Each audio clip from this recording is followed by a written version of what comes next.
রাধে রাধে বন্ধুরা, জয় গুরু জয় নিতাই। তোমাদের নবম অধ্যায় পাঠ করে লাস্টে শুনিয়েছিলাম। আজকে তোমাদের শোনাবো দশম অধ্যায়। সেটা হচ্ছে বিভূতি যোগ।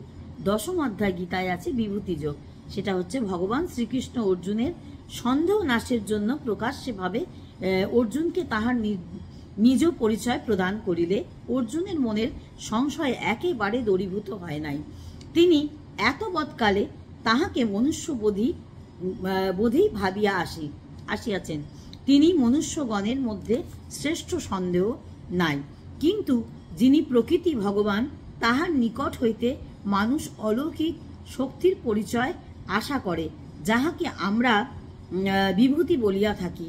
অর্জুনের সন্দেহ নাশের জন্য শ্রীকৃষ্ণ তাহার বিভূতির সম্বন্ধে অর্জুনকে প্রকাশ করিয়া বলিলেন, যে সকল সাধারণ ব্যক্তির মতো তাহার এই নরদেহে দেখিয়া অর্জুন যেন তাহাকে মানুষ বলিয়া ভুল না করেন, যেহেতু তিনি স্ব-ইচ্ছায় নরদেহ পরিগ্রহ করিয়াছেন।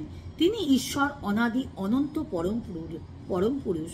এই প্রবৃত্তি, সুখ দুঃখ, জন্ম মৃত্যু, ভয়া ভাবনা, যাহা কিছু সবই তাহার ইচ্ছায় সৃষ্ট এবং সেই সুখ দুঃখাদির সঙ্গে তিনি জড়িত, কিন্তু মানুষ তাহা চিন্তা করে না। সেই জন্য শ্রীকৃষ্ণ সকল চিন্তায় তাহারই উপহার ছাড়িয়া দিতে বলিলেন এবং অর্জুনকে আরও বলিলেন, তোমরা মন প্রাণ আমাতে অর্পণ করো। যাহারা এরূপে আত্মসমর্পণ করে, আমি তাহাদের সৎ বুদ্ধি ও সৎ পরামর্শ দিয়ে থাকি এবং তাহাদের মনে জ্ঞানের আলো জ্বালিয়ে দিই।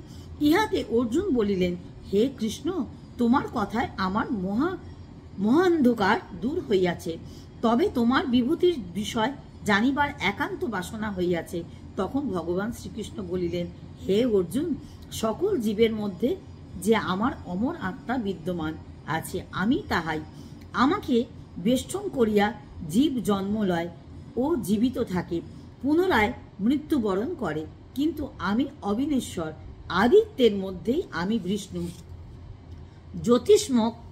জ্যোতিষ্মক মণ্ডলীর মধ্যে আমি সূর্য, নক্ষত্র মণ্ডলীর মধ্যে আমি চন্দ্র এবং বেদের মধ্যে আমি সমবেদ, দেবগণের মধ্যে আমি ইন্দ্রিয়দের মধ্যে মন এবং যাবতীয় প্রাণীর মধ্যে চেতনা। এরূপে আমি শিব, বৃহস্পতি, ওঙ্কার, জপ, যজ্ঞ, বৃক্ষ মধ্যে অসত্য, পর্বতের মধ্যে হিমালয়, ধেনুর মধ্যে কামধেনু, নাগগণের মধ্যে আমি বাসুকী। আমি কাম শক্তির আধার এবং সকল শক্তির সংহারক। মৃত্যু আমি, কৃত্তিক স্মৃতি, মেধা, ধৃতি ও ক্ষমাই আমি, তেজ, উদ্দাম, পরিশ্রম, জয় ও বল আমি। আমি অপরাধীর শান্তির জন্য দণ্ড, বিজয়ীদের নীতি, আমি জ্ঞান, আমি অশেষ বিভূতি। এই বিরাট ব্রহ্মাণ্ড আমার শক্তির ক্ষুদ্র অংশে প্রকাশিত। এবার তোমাদের পাঠ করে শোনাবো একাদশ অধ্যায়। আমি পরবর্তী ভিডিও নিয়ে আবার একাদশ অধ্যায় পাঠ করব, তখন তোমরা শুনবে। তোমরা ততক্ষণ ভালো থেকো, সঙ্গে থেকো, সাথে থেকো। জয় গুরু জয় নিতাই, রাধে রাধে।